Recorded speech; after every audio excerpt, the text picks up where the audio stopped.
Okay, in number 1 we have a integral that's a quotient, but in the denominator we have only one term, and so we could divide by that term and write this as a sum of powers and then use the power rule.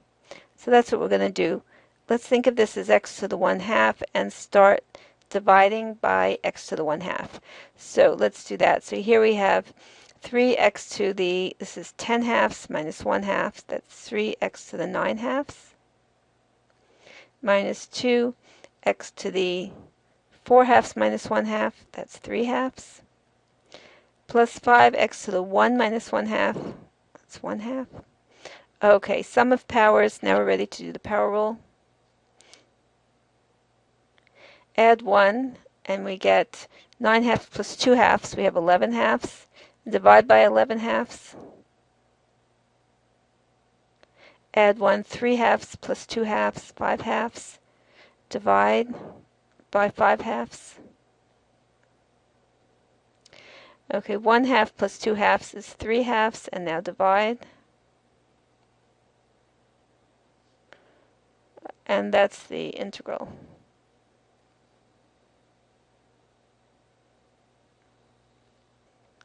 In number 2, we could multiply out and get a sum of powers and use the power rule. So that's what we'll do. We will first multiply. All right, so x squared times 2x squared, that's 2x to the 4th. And then for our middle term, we have 5x squared minus 2x squared, that's plus 3x squared. And then we have minus 5 dx.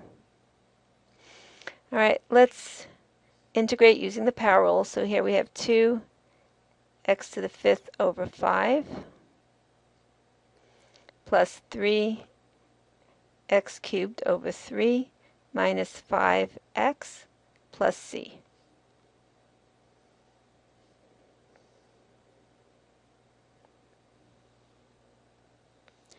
Number 3 is a perfect setup for u substitution. We have an inner function, and the derivative is 10x, and here we have an x outside. So we're going to put u equal to the inner. All right, take the derivative. And let's see, in our integral we have x dx, so x dx is equal to 1/10 du.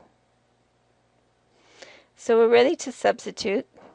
For x dx, we're going to put 1/10 du. And we're left with square root u. We'll think of that as u to the 1/2 and do the power rule. 1/2 plus 2/2 is 3/2 divided by 3/2 or multiplied by 2/3. And now all we have to do is put back x for u. So that would be, let's see, let's multiply those fractions. 2 over 30 times 5x squared plus 6 to the 3/2 plus c. In number 4, we have an inner function that's linear. So this is we're going to do a linear u substitution. We're going to put u equal to x plus 2. All right, du is dx. And so we'll substitute u here. And here we have to figure out what x is. Let's just solve for x. And so we have x is equal to u minus 2. And that's what we'll substitute here on the outside. We also have to figure out these two limits. These are x limits. We need u limits. So let's rewrite u equal to x plus 2, our little change of variable equation, and substitute in when x is equal to 0, u is equal to 2. And when, actually, I'd rather do 1 on top because 1 is on top here. When x is equal to 1, u is equal to 1 plus 2 is 3. And when x is 0, u is 0 plus 2, or u is 2. All right, so now we're ready to do our substituting. So we have the integral from 2 to 3. And here we have x minus 1. X is u minus 2, so that's u minus 2 minus 1. And here we have, this is u to the 10th. And dx is du. All right, so that's the integral from 2 to 3, u minus 3, u to the 10th du. Now we want to do the power rule again, so let's multiply through over here. And we have u to the 11th minus 3u to the 10th du. Okay, let's start. Power rule. Okay, here we have u to the 12 over 12 minus 3u to the 11 over 11. And we're just going to substitute in these limits without doing any calculating. Let's just put a 3 for u. So here we have 3 to the 12 over 12 minus 3 times 3 to the 11 over 11, and substitute in that 2 limit as well.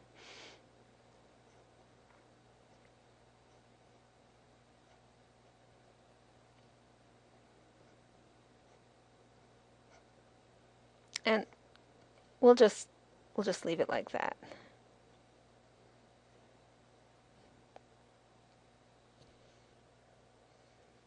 In number 5, we want to find the area of the region bounded by these graphs.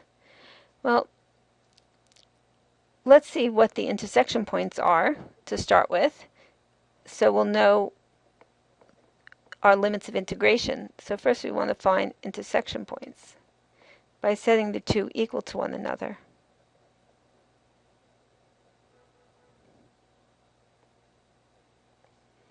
All right, this is a quadratic, so I'd like to bring everything over to the right-hand side. So I'm going to add x squared to both sides. I see these cancel. Subtract 2 from both sides. And this factors.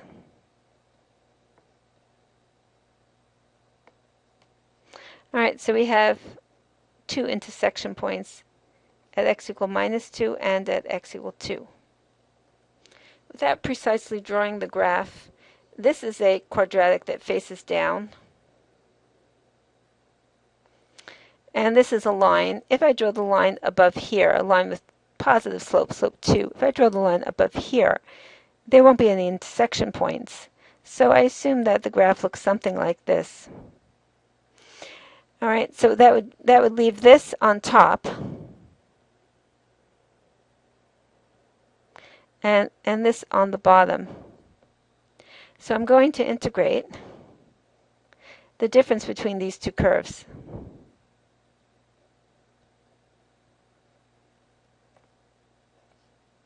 Okay, so that's what we do when we want an area between curves. We subtract top minus bottom. And we're integrating, we see, from minus 2 to 2. Let's just simplify this expression before we do the integral. So here we have minus x squared, 2x minus 2x, that cancels, and then 2 plus 2, we have a plus 4.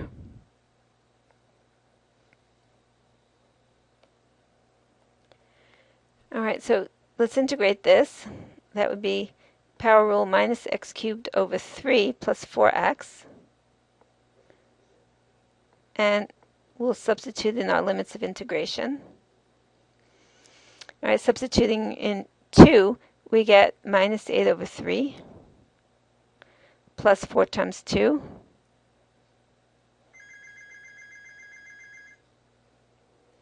Okay, here's what we get when we substitute in minus 2. So that's minus 8 over 3 minus 8 over 3. That's minus 16 over 3.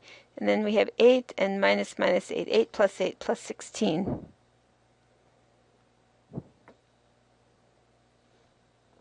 Okay, so we have 32 over 3 for the region between the curves. Number 6 is another area between curves. The area of the region in the first quadrant between these two curves, y equal x cubed and y equal 4x. Let's sketch the region.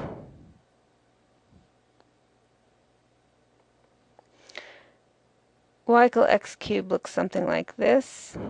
It continues down like that in the third quadrant. And y equal 4x is a straight line, slope 4.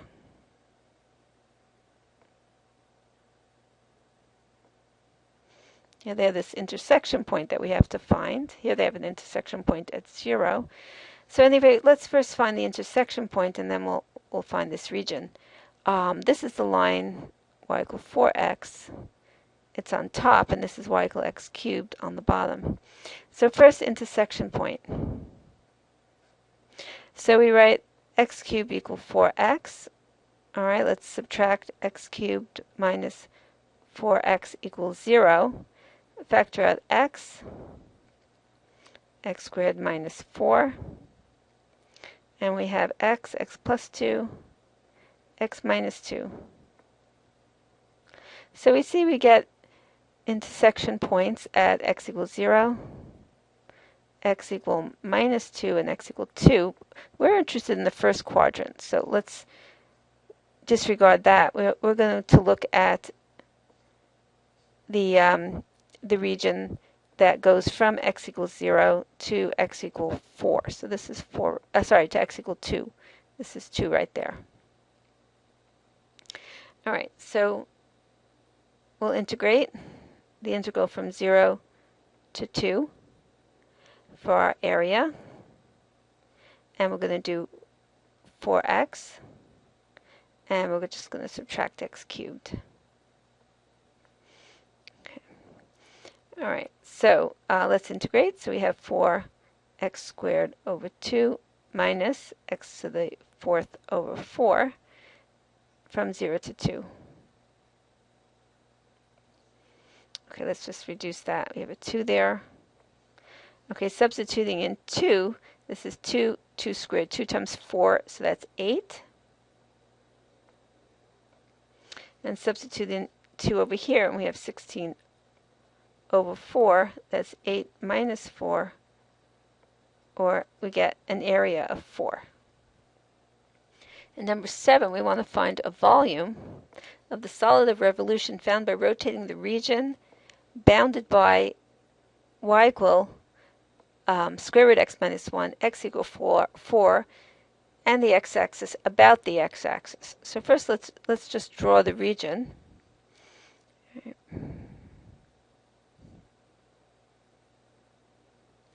This y equals square root of x minus 1 looks like square root of x, but move to the right 1 unit. All right, so this is this curve. And then we have x equal 4. This is 1, 2, 3, 4, straight line at x equal 4. X-axis. Okay, so that's our region. So we're going to rotate this about the x-axis. Okay, if we draw a representative rectangle, we rotate about the x-axis and we would get a disk. Okay. We're going to use the disk method. So we're going to integrate from 1 to 4 pi. Remember, this one's based on pi r squared, where r would be the height of a representative rectangle. So that would be pi. R would be the function f of x.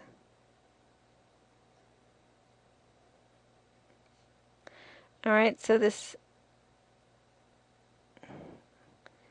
square this and we just get x minus 1 dx. And integrate. So here we have x squared over 2 minus x. And now substitute in. So here we have 16 over 2 minus 4. And then subtract, substitute in 1 half minus 1.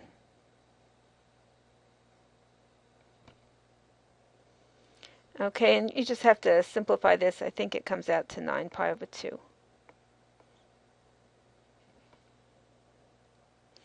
In number 8, we want to find the volume of the solid of revolution found by rotating the region bounded by this curve, y equal minus x squared plus 4, and y equal 3, about the x-axis. So let's look at the region that we're rotating.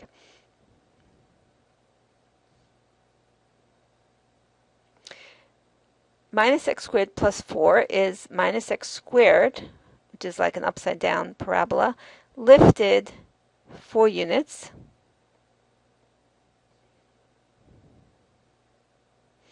Okay, so this is it.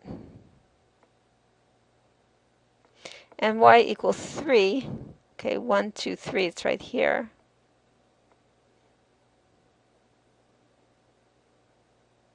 Okay, this is y equals 3. So we're looking at this region,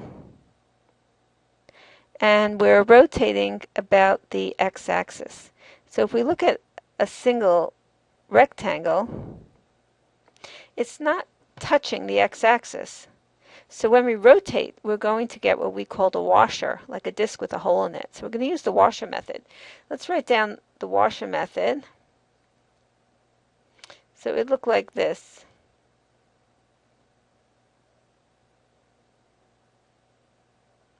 Again, it was based on pi r squared, but we have a large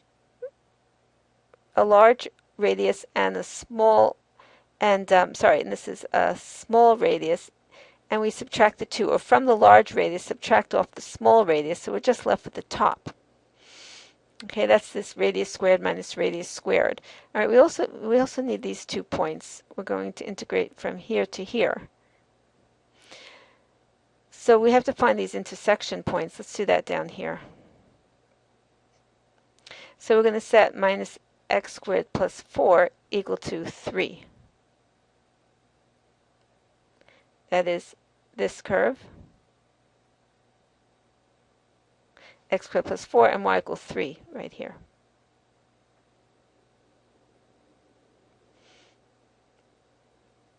All right. Okay, so what do we have? Subtract, put the x squared on the other side, and subtract 4. So we have x plus 1, x minus 1. Okay, so our 2 intersection points, x equal minus 1, x equal 1. All right, so we're going to integrate from minus 1 to 1. Our large rectangle would hit, the top would hit minus x squared plus 4. So that's minus x squared plus 4 squared. And the small one is this one, 3, that we're subtracting off. So that's what we subtract off. So anyway, we have to start by squaring out, simplifying a little bit. So here we have x to the 4th. And then we're multiplying, let me just write this out. Minus x squared plus 4 times minus x squared plus 4. So this is x to the 4th, and here we have minus 4x squared and another minus 4x squared. That's minus 8x squared. And here we have plus 16. And then we're subtracting 9. All right, let's just subtract this right here. 16 minus 9. Okay, so that's a 7. So now let's integrate. So here we have x to the 5 over 5 minus 8x cubed over 3 plus 7x.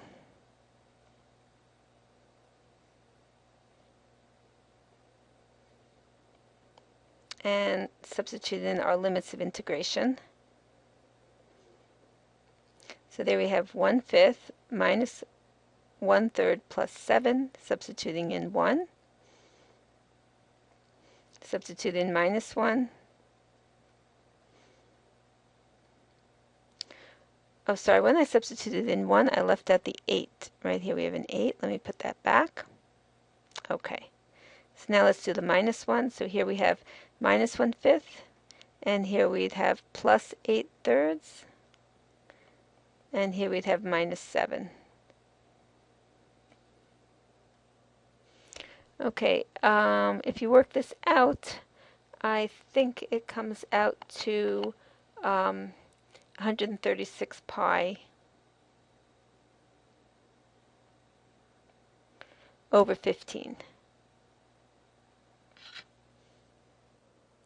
All right, and number 9, we're finding the volume of the solid of revolution found by rotating the region bounded by these curves about the y-axis.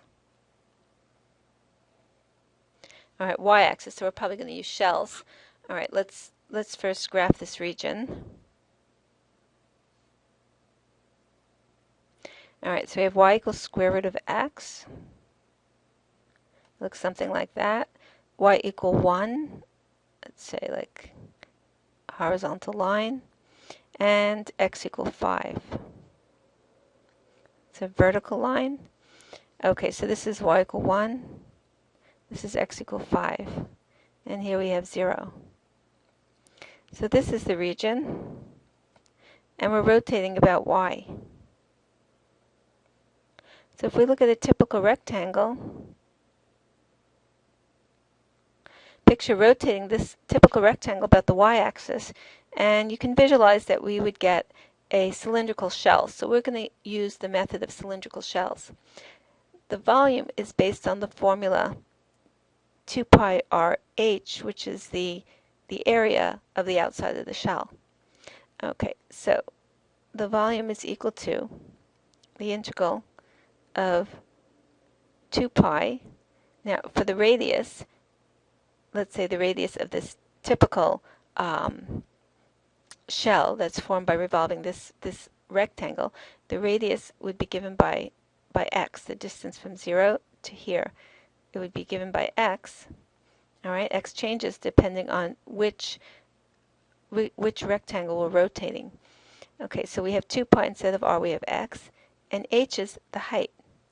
All right, well, the height here is from this top curve, which is square root of x, to the bottom curve, which is y equal 1.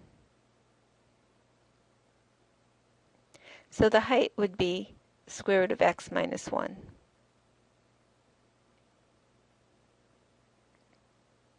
Now we're integrating from here, this point, to 5. All right, so we just have to figure out what this point is. This is the intersection point between square root of x and y equal 1. All right, so let's just set square root of x equal to 1, square both sides, and we have x equal 1. So this point here is 1.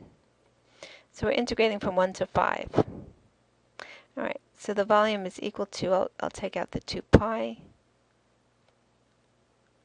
multiply through by x. We have x times x to the 1/2, that's x to the 2/2, times x to the 1/2, that's x to the 3/2,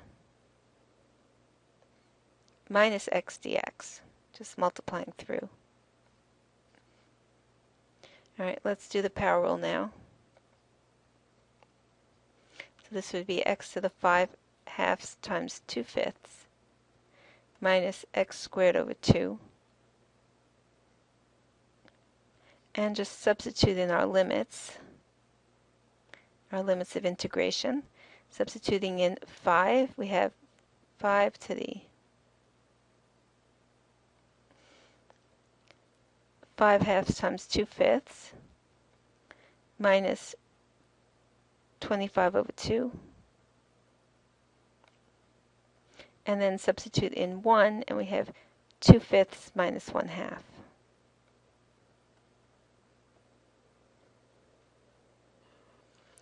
Oh, and let me not forget that we have a 2 pi right over here in front of this bracket as well. Okay, so I'm just going to leave it at that.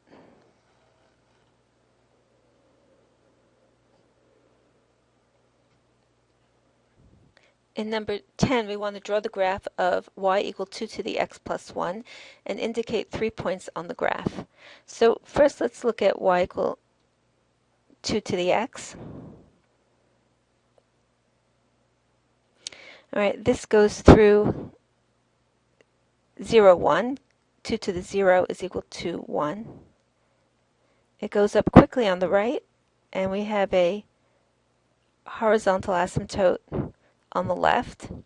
Let's indicate 2 more points. All right, so let's say if we substitute in x equal 1, substitute in 1, and we have 1 comma 2. And let's say we substitute in, let's say minus 1. If we substitute in minus 1, we have minus 1 comma 2 to the minus 1, or 1/2. Okay, now let's look at y equal 2 to the x plus 1. So we're going to shift left.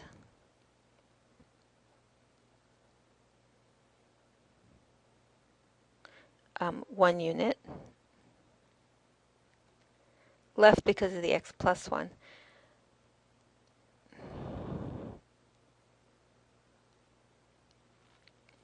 Okay, so we're going to subtract 1 from all of the x coordinates of the 3 points that we indicated.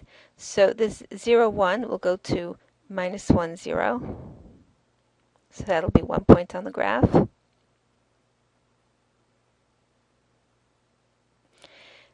And here we have minus 2, 1/2.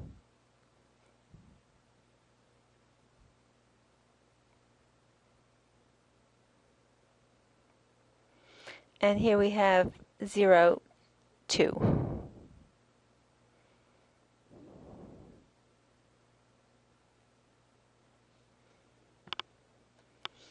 I'm sorry, this point, when we shift this point, it goes to minus 1, 1. I need to put a 1 over here. Okay, and we have this point, subtract 1 from x, and we have 0, 2. And basically, we're just going to draw the same shape we drew here. All right, it's going to go up on the right,